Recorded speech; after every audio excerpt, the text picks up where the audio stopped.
జీవితమొక పయనమని గమ్యము తెలియదని తెలిసిన ఈ మనిషి పయనమాగదు.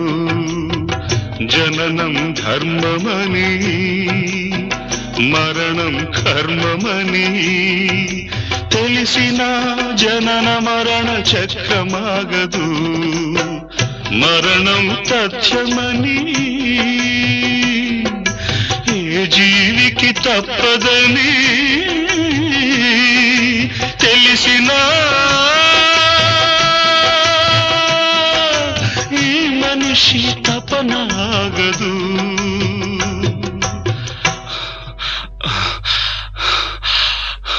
ఈ బ్రతుకు తపనాగదు. ఆగదు ఏ నిమిషము నీ కోసము.